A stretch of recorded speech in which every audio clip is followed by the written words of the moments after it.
conversation has happened, and it actually started in the chat. I saw some of you doing it last night, and we didn't get to it, and we probably should have been getting to this more, but I got to start off this with a comment from Frank Castle that's really interesting. He says, don't let any of the LSU good news distract us from the fact that we can't bring back an OC who had play calling duties taken away from him. Joe Sloan's incompetence lingers.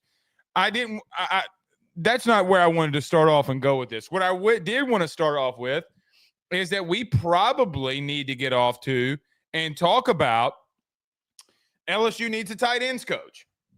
Now, I did throw a little bit of a nugget out there, and I'm going to throw more nuggets than the Golden State Warriors. But there are going to be some nuggets that are going to be thrown in this episode today because, quite frankly, you and I are not going to see each other for probably the next couple of days. No, we're taking a little break for Christmas Eve and Christmas and probably the day after that. And so I thought it interesting. We talked about this last night that we are going to be doing another show here today. So lots to get into. We're going to talk a lot about defense. We're going to spend a lot of times on safeties. What does LSU do there? Listen, I can't walk away from it. About 60 of you last night on the show asked about Harold Perkins. We're going to have to talk about that as well. So we'll get to that. I mean, look, we've had conversations about Perk, but anybody telling you right now that it's over, I think it's premature, but we'll talk about if he does return. If he doesn't return, we'll mention that. We got to talk about Baylor. We got to talk about some things that we need to see from some of these younger guys. And then in the last episode of what could be, until we see you again on Thursday or Friday, we are going to get to your thoughts, questions, concerns. It's going to be a really good show. Frank Castle also says, I want to see more growth. No repeating the same mistakes. Love the show. Thanks for being here, Frank. We greatly, greatly appreciate it. Rob Boudreaux says, I didn't think we were getting another show. Good Christmas present. Yeah. It's my Christmas present to you, man. My Christmas present to you. It's going to be fun. Really excited that we're able to be live here this morning. Ray says, live from the 225. Good to have you in here with us.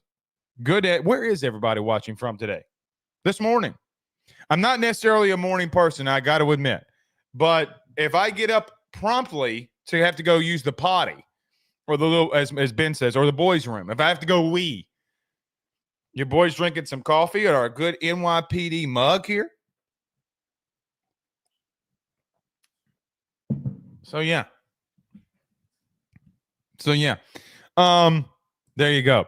Aaron Adams with probably the biggest comment of the morning. Hit that like and share. Yeah, man. If there's anything that you could do for your boy, it's hitting that like and share and sharing all those groups on Facebook, hitting that subscribe button, coming up on 10,000 subscribers, 9,000, then 10,000. It's been a long journey. I greatly appreciate it if all y'all hit that. John Bro is in Houston. Houston, Texas. Good to have you in here, the 713. Hadley is in Philadelphia, Mississippi. Where is Philadelphia, Mississippi? I've been to Cleveland, Mississippi. Where is Philadelphia, Mississippi? Alex with a $2 super chat says LSU will get a safety on a team in the playoffs. So here's the thing. And I said this last night, and Alex, I appreciate the super chat. Here's what I'm going to say. I think it's very ill-advised to be saying that out there in the public streets because that means that you're tampering. That's what the media is trying to insinuate. Sometimes you don't have to put things out there and you could shut your mouth. That's just the ultimate truth. I don't think the general public needs to be aware of those kinds of things, but it's out there, and you know I'll go toe to toe with anybody. Who guys, why? It's so dumb.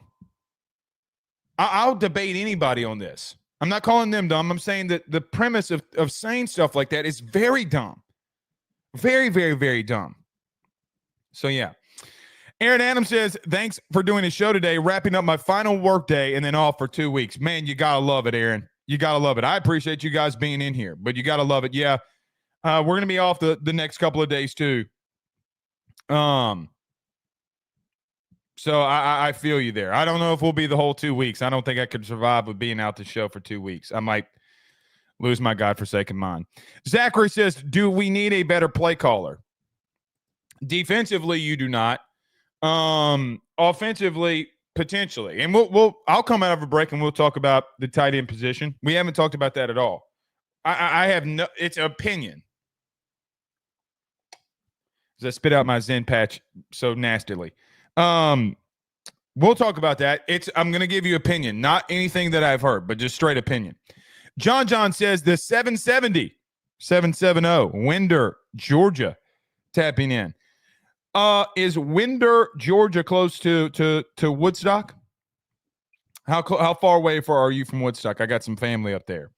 Cade says watching from the 515 LMAO. Where is the 515? Where is the 515? Brian says, not sure we could make it out without AYS for 2 weeks. I don't think I could make it. I think I'd have a panic attack. I mean, listen, man, I've told you this. We're full time in this. I don't do anything else anymore. This is legitimately it. So you guys coming in here, supporting us, sharing it, getting all your family members. Like, listen, there is no better Christmas present, in my humble opinion, and I am biased. There's no better Christmas present that you can give an LSU fan by telling them to go subscribe to AYS on YouTube. So when y'all are all around the table and you say, what did you give me for Christmas? And you open up and you give them and you say, hey, here's a subscription to AYS. No better gift. Absolutely no better gift than that. Big Precious in the building. He says apply pressure. Of course he did. Of course he did. Jason says I love you, Pressure. Jason says that my son heard the word nuggets and asked for a 20-piece. Listen, man, I'm right there with you, Jason. Our son Ben and our daughter Jewel, they love chicken nuggets, man. They're chicken nugget supremes. They're chicken nugget supremes. John says, super shout out to Austin Thomas for leading our NIL. So let's stop right there for just a minute. Thank you for the super chat. Look, Austin Thomas has been very big in contributing, obviously, in the NIL race for LSU. Now, he was at Ole Miss, and people had their differences of opinions on what Austin did at Ole Miss last year when they went out in the portal, they raised money, and they got all the guys that they did. Here's the thing that I want to very much emphasize about what Austin Thomas has done for LSU here. He has gone out there and made a different wave for where this football program can go.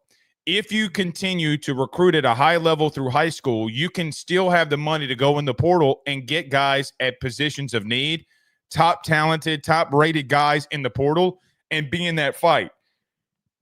I think that for what we've seen, I think that as an example, Ohio State might be the most talented team still left in the playoffs. And what have they done? They went out and got Juckins, they went out and got Downs, and then they recruited vigorously. And Will Howard, they went out and recruited vigorously in high school recruiting. They put a cherry on top of what was an already really good roster. And that's where you need to be. And to Austin's point, you're having to reset a little bit here because of you having a 2023 class that's pretty much just wiped out that you had in recruiting, and you're having to reset here. The mentality's changed. The thought process has changed. I'm sure that there's been very big discussions about what they need to do in NIL. And I got to be real with you. I agree with everything that he's done so far. Look, if you've ever watched this show, ever, I've told you that this place is not going – there's no reason that LSU should be behind in NIL. No reason. Oh, we can't compete in today's college football. That's not true. That simply is not true. And Brian Kelly came out and challenged the fan base, and you responded. You 100% responded. And it's not just on Austin. It's on you too, the fan. So we're giving a lot of people credit. We're getting, and they deserve the credit, without a doubt. But you, the fan, deserve a lot of credit too. And you did this during a month where most of you have children, and a lot of you, I mean, look, man, resources are finite when it comes to, like, hey, man, do I buy this present? Do I have enough to give to the collective? I just bought a crap load of presents. I understand what you're going through. Look, guys, we're human beings. And even if you disagree with it, the truth of the matter is it's the new way of the world. And if you don't get behind that, then, well, it is what it is. Justin asked about the tight end coach. Okay, so that's like the fourth message that we've got there. So this is what we're going to do. When we come out of the break, we'll talk about that position, and I'll give you an opinion, not what I've heard, because I've heard very little on what they're doing there, just an opinion. Boudreaux KD says, watching from the 919 Goldsboro, North Carolina, by the way of the 985 Morgan City. Good to have you in here, my man. Another 985er. Nolan Wright the fourth says, you the man, brother. Merry Christmas. Yeah, Merry Christmas to all of you, man. Merry Christmas. Happy New Year. We'll see you before the New Year. I promise you. I promise you we will. But Merry Christmas to all of you and happy holidays. Andrew Martin says, double screening the show with the Myrtle Beach Bowl. Who's even in the Myrtle Beach Bowl? I don't even know who's in the Myrtle Beach Bowl. That's a shame on me. I should know. Shame on me. All right, a couple more, then we'll get out of here. Or we'll get out of here. We'll get rolling. Kevin says, if you don't put in, don't complain. I mean, that's the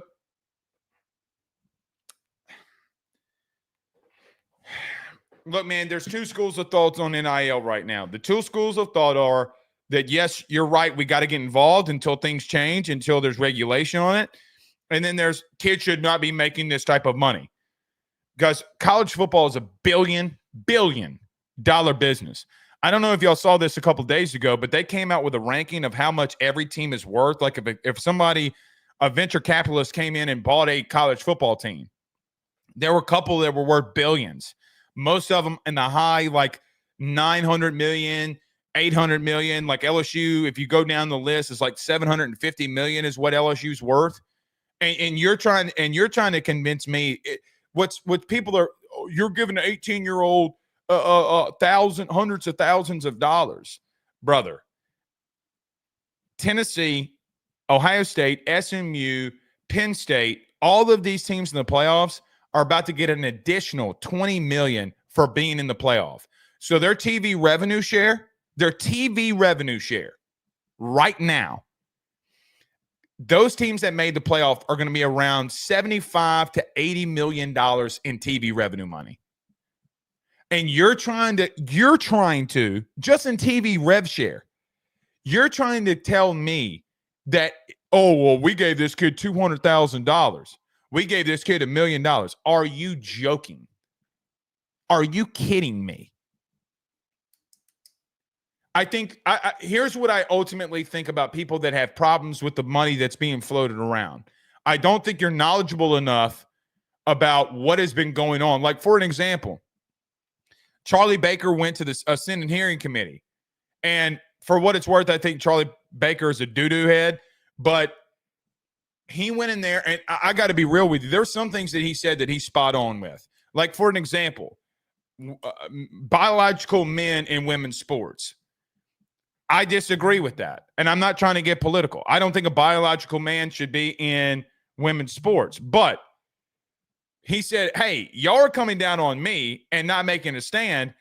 There's a federal court system that said it had to happen. So you can sit here and yell at me all you want to. Here's the case number. Here's the case. And we're going on federal guidelines. You can be mad at him all you want. But then he came back and somebody asked him about a collective. And he goes, here's the case number. Here's where a federal court judge in Texas said that this is what we got to do. Here's TV revenue share. So I bring all that to say is, as you're mad at the NCAA, this ain't got shit to do with the NCAA. It doesn't have shit to do with them.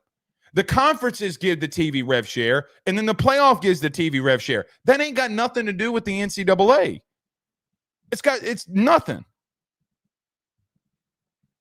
So I think that people are not knowledgeable to the fact of what's going on here. So, yeah. Rooney says, morning, Blake. Thanks for the show today. Always looking forward to it, my man. Good to have you in here. UTSA and Coastal Carolina. Okay. See, I didn't even know that. That's a shame on me. Shame on me. All right, let's get rolling here. We got lots to discuss. Everybody do us a favor by hitting in the like and share. Share to all those groups if you're on Facebook and to all those social media pages. You're watching us, listening to us on YouTube. Like, subscribe, notification bell wherever you listen to podcasts. Rate, review, and subscribe. Let's get over to a break really quick. Talk about our great sponsors. And I got to thank you guys again on this. A lot of you guys have gone over to Bet Online. You've reached out to Tyler Alexander, J&J Exterminating, Carol Foss, Drake Williams Law Firm. Guys, you contacting them helps me do this for a living. So I appreciate all y'all do that. Let's talk about them really quickly. When we come back, got a lot of things to discuss with LSU. We'll talk about tight ends coach Harold Perkins and things in the portal and so on. We'll talk a little bit about the Baylor game as well. So lots to get into. Stay with us. BetOnline is the fastest and easiest way for you to wager on all of your favorite sports, contests, events with the first-to-market odds and lines. Find reviews for all the news for each league, including Major League Baseball, NFL, NBA, NHL, combat sports, college sports, esports, and even golf.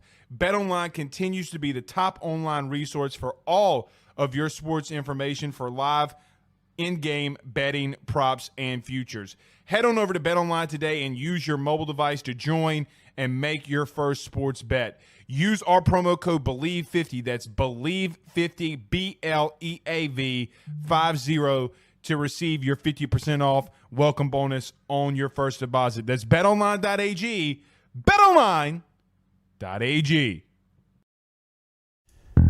He will sell your house and find you a new. Well, Tyler's the man, he's here for you. If you want to buy or sell, well, it's not too late. Dial 955-0008. Just call 955-0008. Y'all call Tyler, he'll shoot you straight.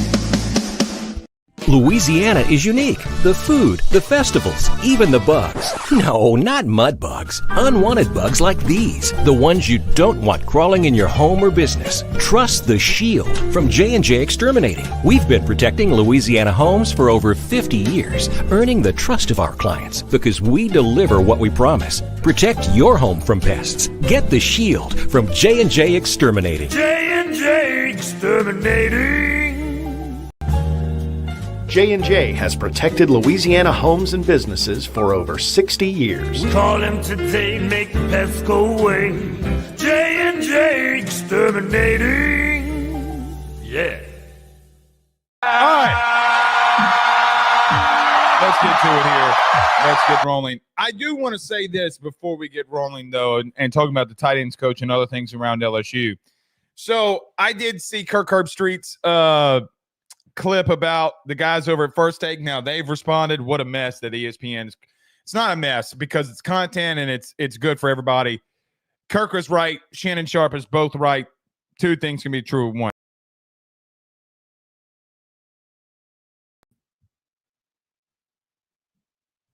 Stupid mouse. I do want to say this. I do want to say this about the playoff because a lot of you have disagreed with me over the last couple of days.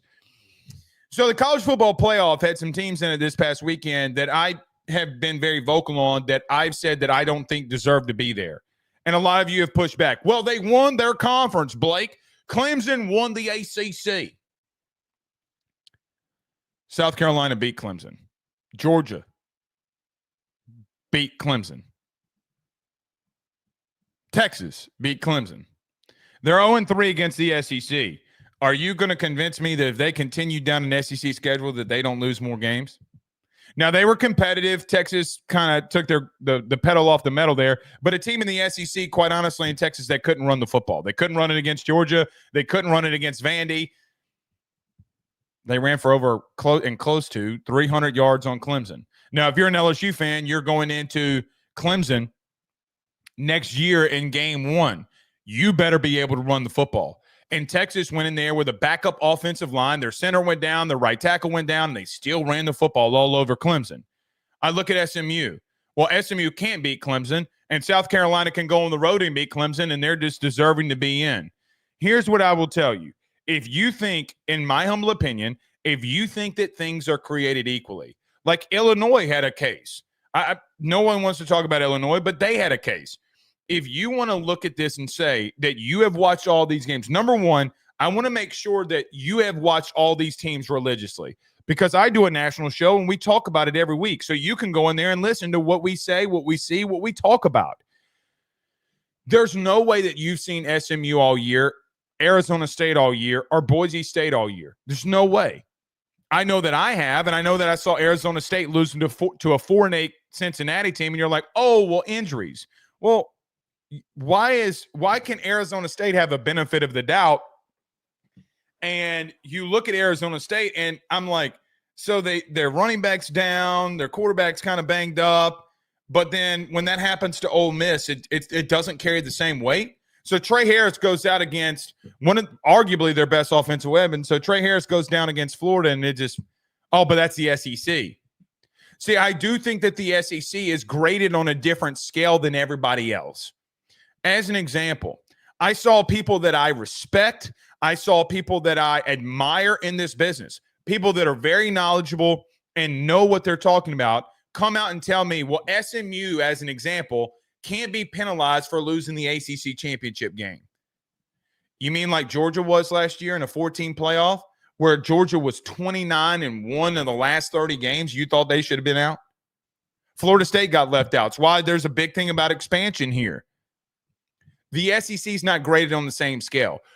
If you are on the thought process, if you're in the premise that wins are the only thing that matters, boy, I tell you, I think that you're misguided, because I look at South Carolina playing 4 ranked teams out of their last 6 games and winning all of them, and I say to myself, how is that created equally when Indiana only beat one team that was above 500 and Michigan that was 7-5? It's not created equally. It's not on the same wavelength. So, they beat the teams that they're supposed to. If you really actually know football, if you actually know what's going on here, there is no way logically that you can look at a team like Florida who beat 2 ranked opponents down the month of November. If I would have told you that Florida won 8 games this season, in the beginning of the season, you would have said, oh, man, DJ Lagway came in and he dominated. Newsflash. So I see a lot of arguments about this playoff. You as an LSU fan, here's what I'd say to you as well. If you beat Florida, you're in that conversation with, should we be in over Indiana? And the question is I think that you beat Indiana. I think that you beat SMU. I think that you beat Arizona State. I think that you beat Boise.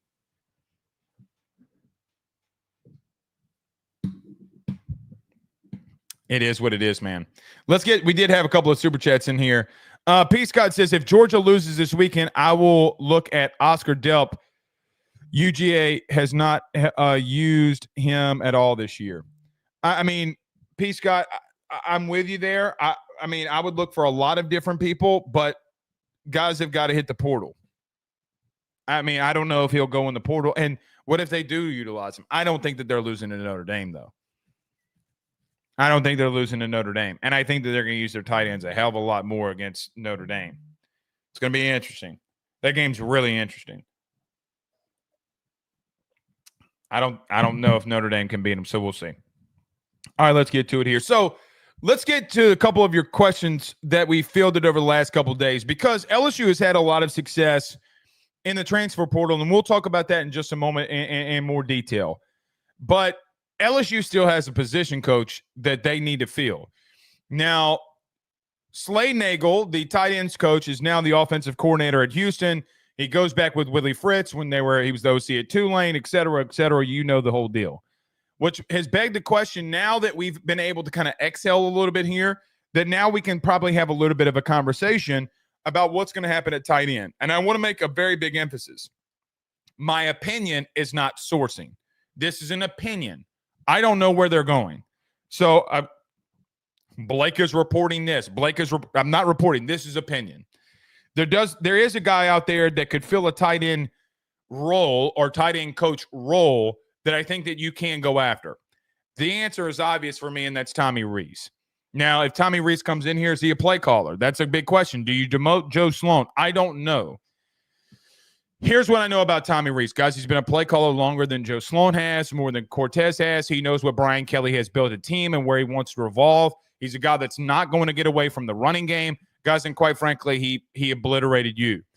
a guy that was in the running for the North Carolina head coaching job and was in North Carolina. People reported this, that if Bill Belichick did not agree to terms, that they were going to make Tommy Rees their next head coach of the North Carolina Tar Heels.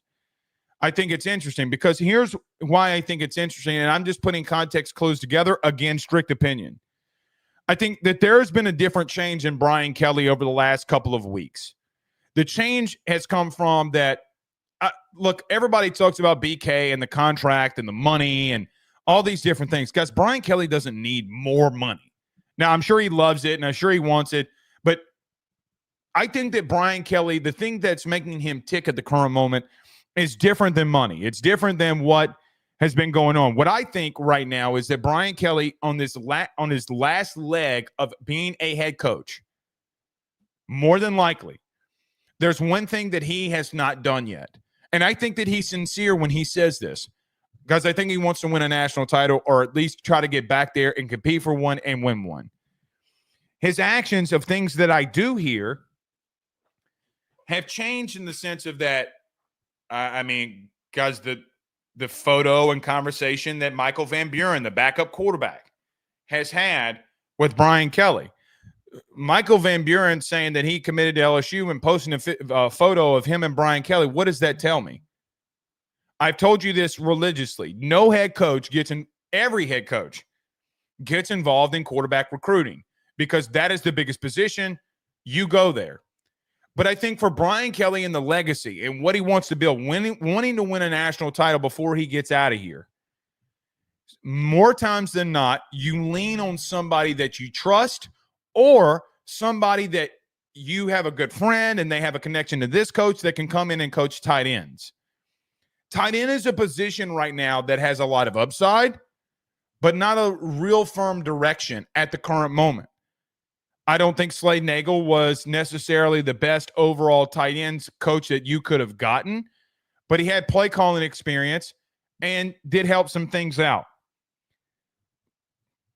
I think Tommy Rees makes a lot of sense here. And to be real with you, if Tommy did come, I would make him your play caller.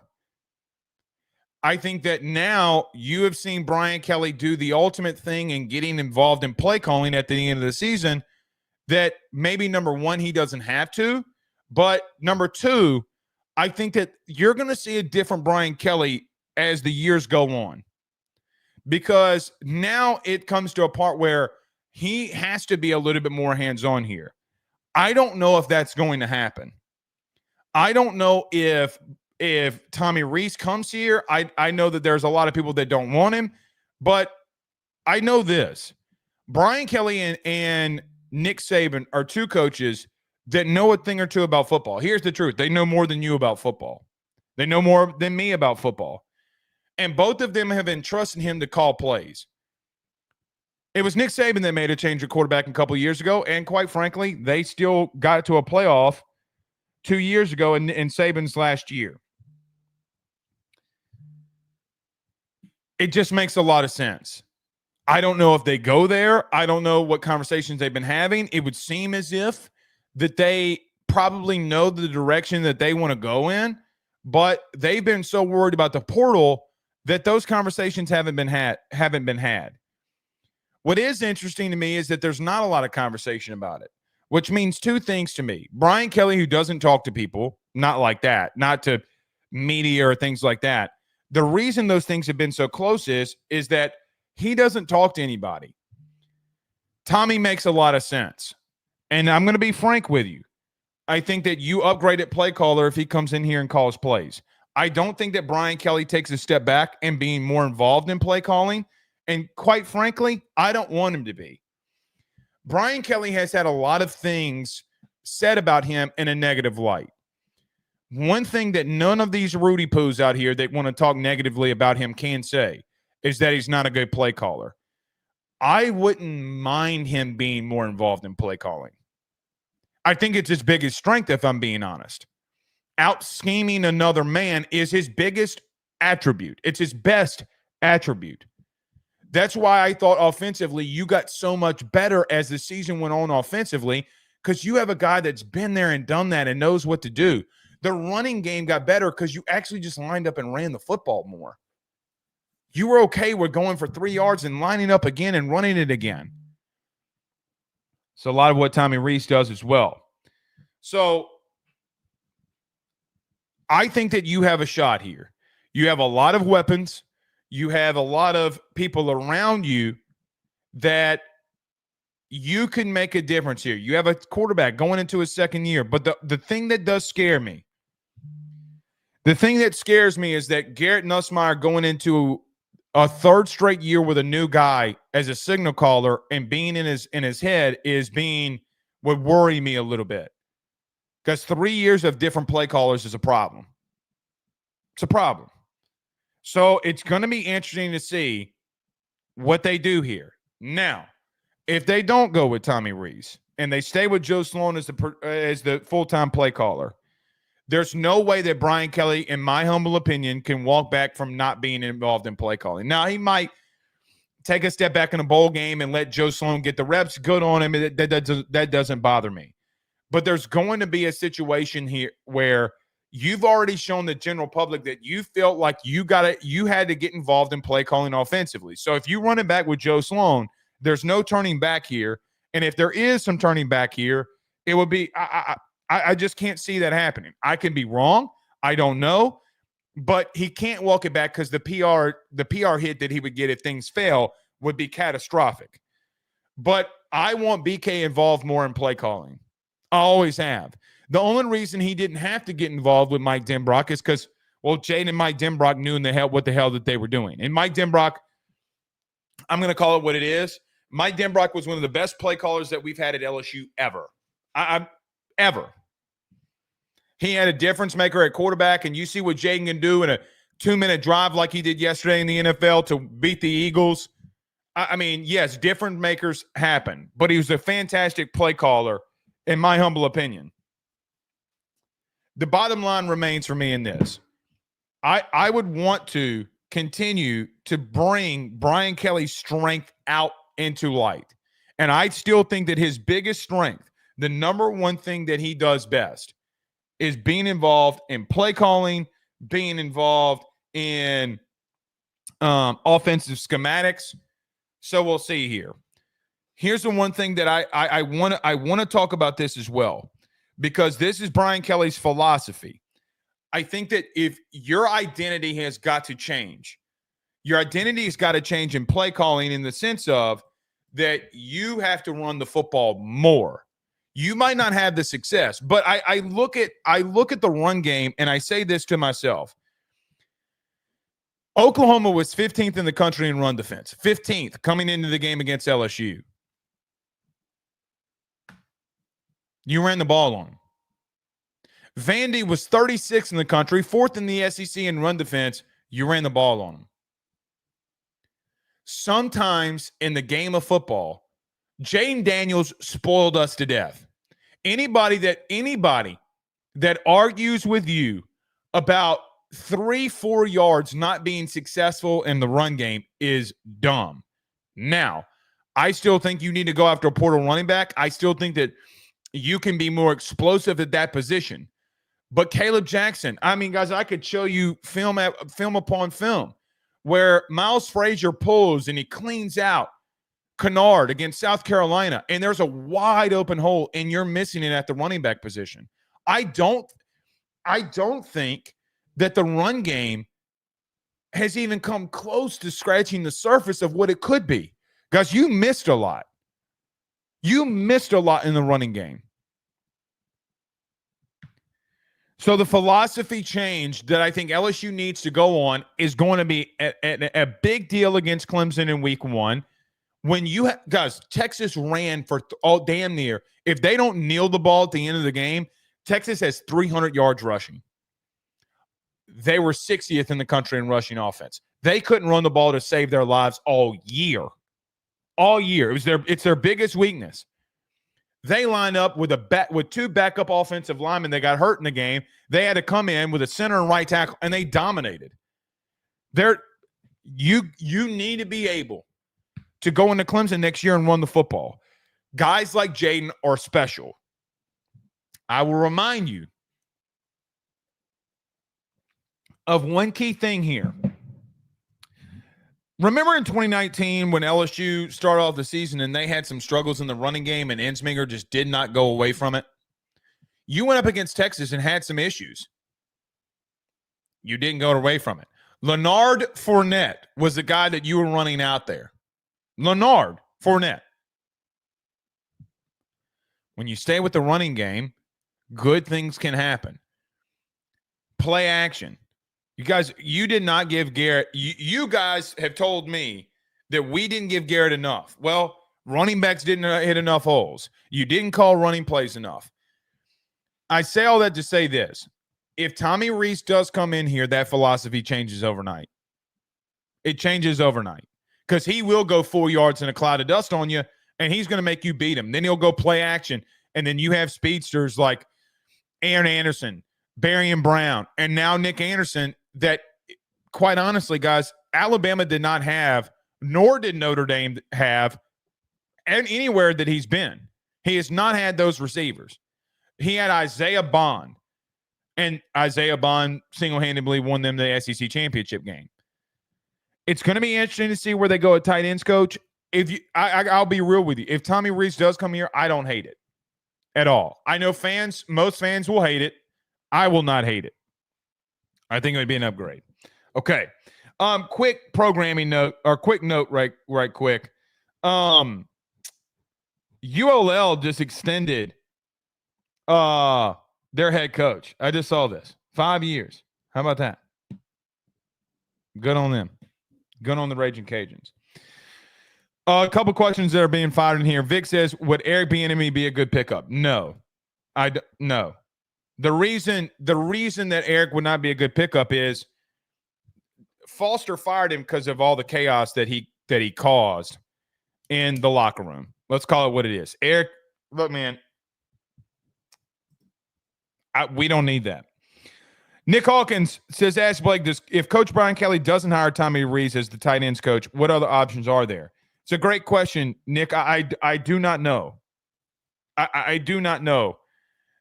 Ultimately, I really don't know. It's a great question that I don't have an answer for you. I probably should have had an answer for you, but I don't know. It's going to be interesting to see where they go there. Very interesting. Bring Ensminger back. Bring Slinger back. You would have to pay that man an ungodly amount of money to come back. I don't think he's going to do that. But yeah. John Sibley Butler says, oh, how I remember the days when the QB called the plays in high school, college, and the pros. Are the good times really over for good? I mean, I don't know. Max says, I would assume Nuss had those conversations with who's going to call plays when he was deciding whether to come back or not. Here's the truth. I don't think it was a conversation at all, Mac. It wasn't a conversation at all. I think for Garrett, it was, where do I go in the draft? How much are you going to pay me to come back? I don't think those conversations were had. And if they were very sparing. Alexander says, we didn't get blown out like the score said in that Florida State game. We were in the red zone 4 times with 10 points. Look, here's another thing, too. Speaking of play calling, you have been asshole in the red zone against good teams. You've been dookie.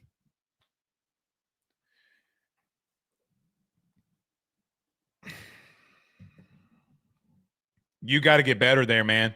You have got to get better in the red zone calling plays. If you don't, you're going to get your ass whooped. Guys, you were 67th in the country in red zone offense. 67. You kick more field goals in the red zone than anybody in the SEC. It's not good enough. It is not good enough.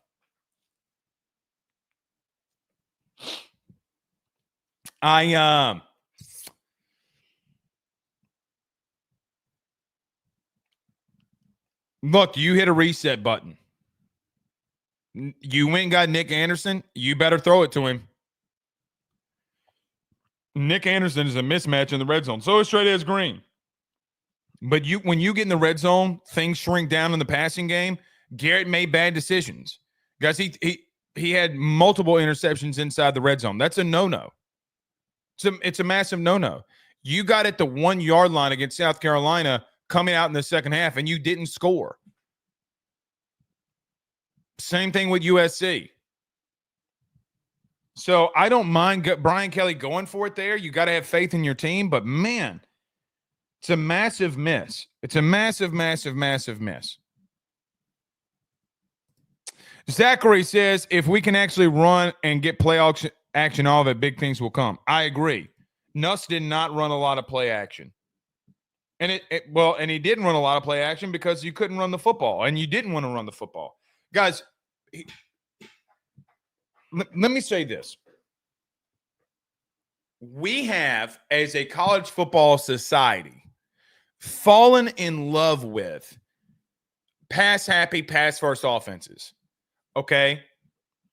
When I look at the first round of the playoff, I see that the teams that won, the home teams that won, all four of them averaged 207.5 rushing yards in the first round of the playoff. Brian Kelly's losses in the SEC, you're giving up over 250 rushing yards. 250. The losses that you have, nobody is doing anything special. It's nothing special. They're not coming out here and doing a sluggo and a play action, pump fake, sluggo. You're hitting. It's nothing like that. It's not innovative. Like, it's not as if, like, did you guys see the Ben Johnson call yesterday for the Lions where they run play action? They faked like everybody fell down. Did y'all see that? That's not play. You're not getting beat off of that. You're getting beat off of being able to run the football. And around college football in general, teams are winning football games when they line up and run the football. The principles of football, not turning the ball over, playing some time of possession game, running the football wins you championships. It wins you championships. You may have special situations. Okay. And everybody listening on the audio, I just pointed to the photo of Burrow. You may have special situations where that's not the case. Clyde Edwards-Helaire had how many rushing yards? Joe Burrow had how many rushing touchdowns? You get what I'm trying to say here. Like that, you got to be able to line up and run the football. Guys, you beat a Florida football team a couple of years ago by literally lining up and running the same play over and over and over again.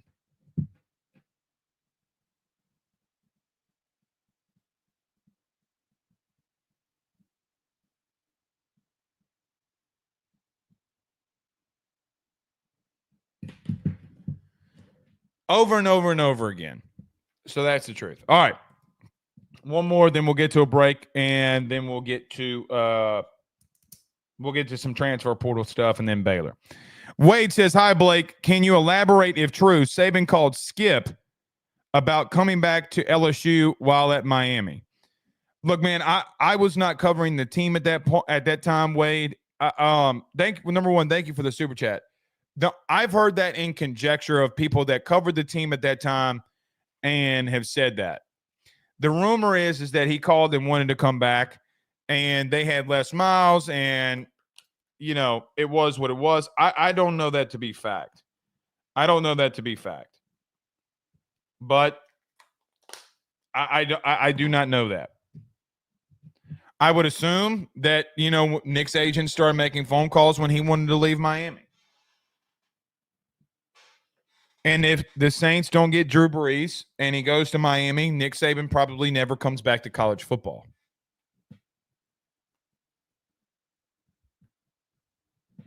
So the Saints' success killed LSU in some aspects.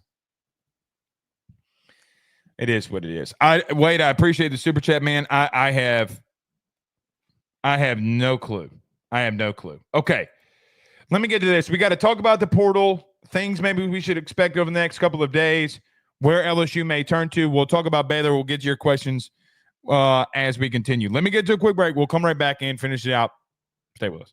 Guys, I want to talk to you about our good friends over the Drake Williams Law Firm and Drake Title Company. Are you facing tough times due to an injury from a car accident, navigating the complexities of divorce, or purchasing a new home? At the Drake Williams Law Firm and Drake Title Company, they understand the challenges you're going through, and they are here to help. The lawyer team of Ernie Drake III, Ryan J. Williams, and Summer Vignair, along with Morgan Daniels, have the experience and proven track record to give you that peace of mind. Give them a call today at 985-386-7600. That's 985-386-7600 to schedule a free consultation at their brand new office located in historic downtown Ponchatoula. They're also doing a special, the AYS special. If you're refinancing or closing on a home in Southeast Louisiana, request the Drake Title Company to handle your closing. If you mention Blake Ruffino and AYS, you're going to receive a $400 discount on title fees. Again, give them a call at 985-386-7600. Let them know that Blake Ruffino. Guys, you might know my good friend Carol Foss and all the great service that he provides over at State Farm. He is your good neighbor after all. But did you know State Farm has surprisingly great rates as well?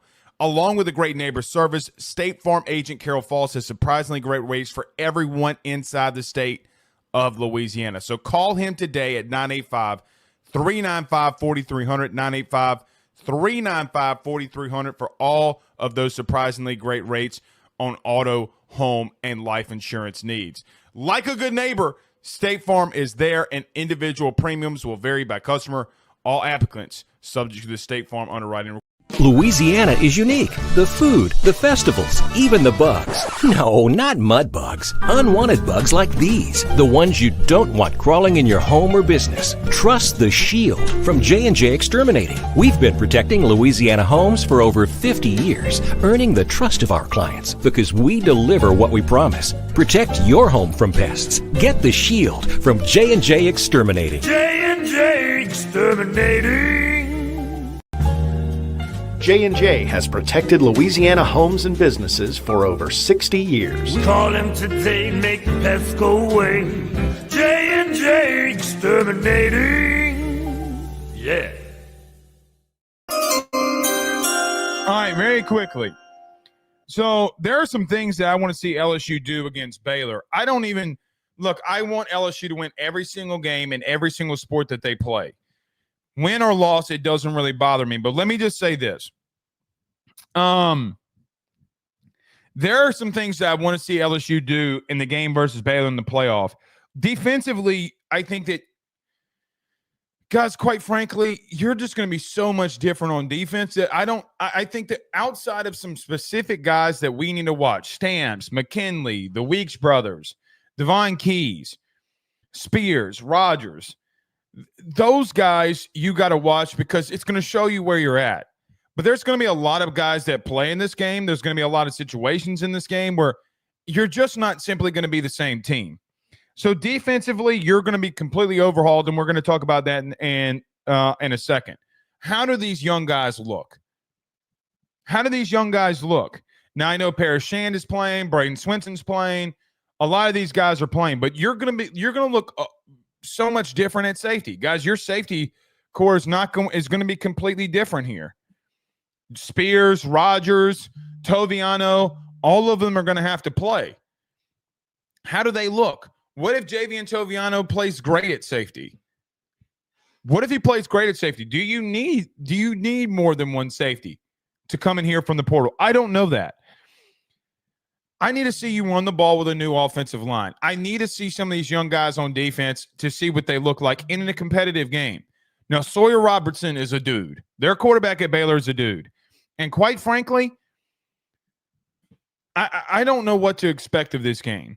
But I need to see some of this young offensive line get established. I need to see this running game be established. I need to see Caleb Jackson getting the football. So what? Like, get Caleb Jack. I love Josh Williams. I hope Josh Williams gets 1,000 carries. I love Josh Williams more than any LSU player in a long time. He's one of my favorite Tigers of all time. I need Caleb Jackson to carry the rock because I need to see what I got there. I'd give him 10 carries. I'm dead ass serious. Because you need to know that if it's 3rd and 1 against Baylor, that with Caleb Jackson, you can line up and run the football. What does this young wide receiver core look like? Guys, your 2 wide receivers right now are going to be Aaron Anderson and Xavier Thomas. What do they look like together? Who's going to be on the boundary? What's the boundary at receiver going to look like? Does Kylan Billiard have to come in? What do you do with Trey Dez? Listen, man.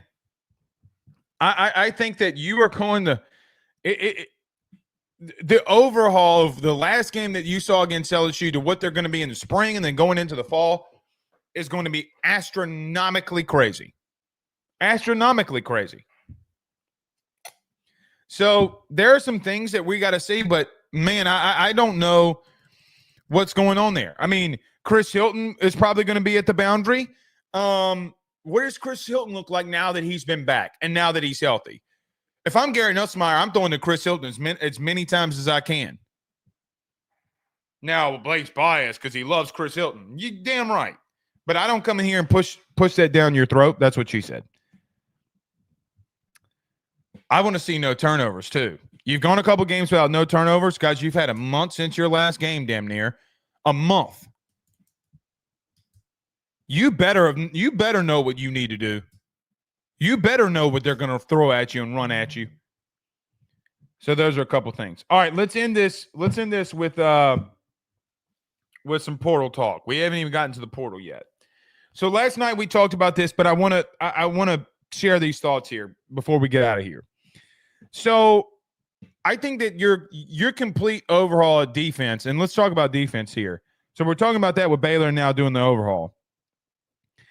Listen to this starting lineup that you can potentially run out there. Pyburn, Guillory, or Mitchell, McKinley, Payton, or Butler. So you went and got Pyburn, Payton, Mitchell, and Butler on the D-line. Here's the truth. You don't go and get that many edge players. You don't go and get that many defensive linemen if you think your D-line's ready to go. You don't. LSU did not go, as of yet, did not go in the portal and grab a linebacker. They didn't. What they did do was they went and got 4 defensive linemen. So basically, in all the issues and problems that LSU had last year, they are telling you what they think by their actions on their issues. The last time that we saw Austin Thomas do something like this, well, Ole Miss happened. I think that there's going to be a lot of different looks that you're going to give. You can now go to a 2 stand-up ends, and you can go where it's Sadir Mitchell or Guillory being a plug in the middle, and then free up Don McKinley in one-on-one situations. So you went and got 4 defensive linemen. None will be bigger for you. No position will be bigger for you than Mitchell and Guillory. None. Let me explain. If Mitchell and Guillory can come in here and Mitchell can be a rotational piece, be a nose guard, where he can take on double teams and eat up blocks. If Guillory can do that, if Sean Washington can develop and do that, you're going to free up Pyburn, McKinley, and Payton and Butler, and maybe even Gabe Rutherford or Kalaj Cobbins to make plays. You're setting yourself up in an isolation where Don McKinley goes into a 3 technique and is able to rush the passer, and then you got Pat Payton on the other side. It's very interesting what they've done. They told you that they thought linebacker that they can develop. What they told you was, by their actions, is they thought the D-line stunk. That's what they're telling you. 4 D linemen. 4 of the 13 players that you got committed. So around 30% of the guys that you went and got are on the D line. So you could have any kind of combination of Pyburn, Butler, Guillory, Mitchell, McKinley, Payton. And what do you do with Gabe Rutherford's a whole different thing. At linebacker, look, they love Jaden Breaker. I keep hearing the Breaker news.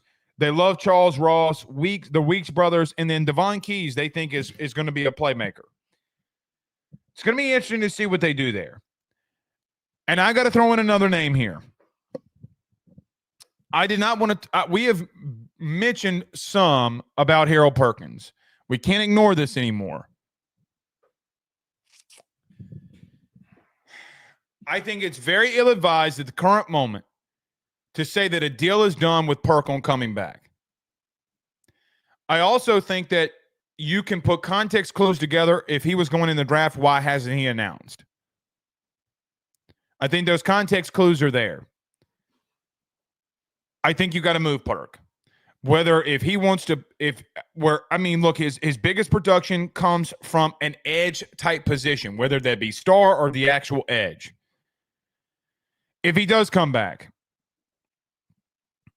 you've gone after safeties, but you haven't really gone after safeties. And in talking about the portal, safety is the biggest need that you have. Now, there's been some very careless reporting about, well, we're going to go after guys that are still in the playoff for safety. Careless. You know what I'm talking about. Most of you know what I'm talking about. It's careless reporting. It's stupid reporting. You shouldn't be out there insinuating that you're tampering. If that is the route that they go, then we are not done here. But what do you do at star?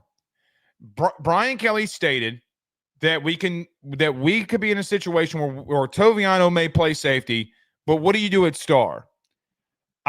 It's not over right now with Perk. And I don't want to be coming out here talking about the things that are going on behind the scenes because, quite frankly, anybody that wants to go out there and report things that, from what I've been told from people, they don't know what they're doing.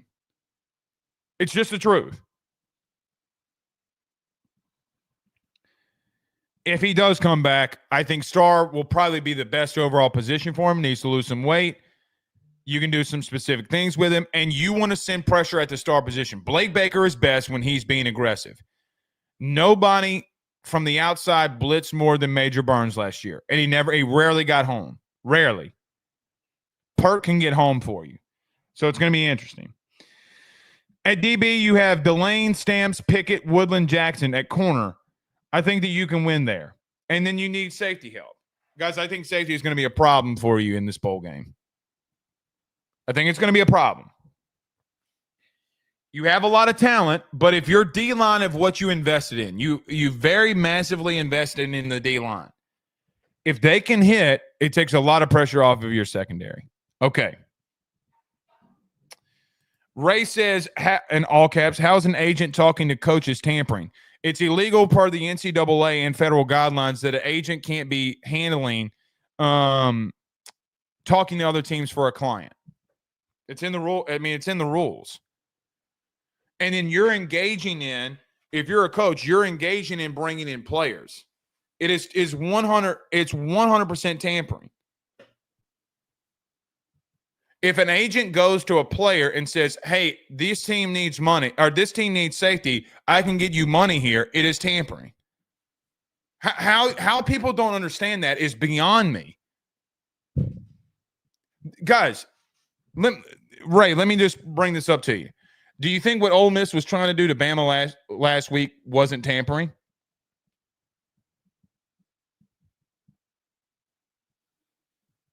You guys, you don't need to be in the public image of saying that you're tampering because they will come after your ass.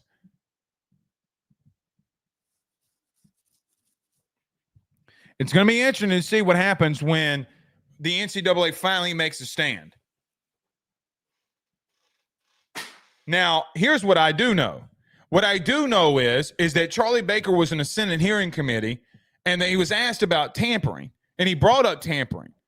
And he says, we should be going after tampering with agents. We need federal guidelines on agents that are going to players that are tampering with rosters. But y'all won't allow us to do that. And the Senate hearing committee confirmed what he was saying was actually true, that you're right. That doesn't happen in the NFL. That doesn't happen in the NBA. If you think that that's not tampering, then you're an idiot. Sorry.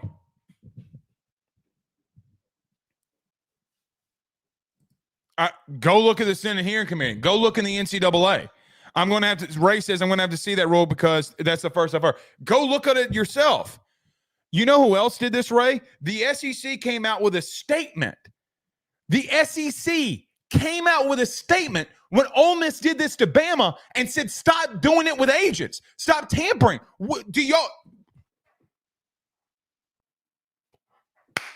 Oh, my God.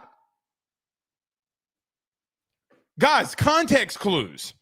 It's not that difficult. Good gracious, as bodacious.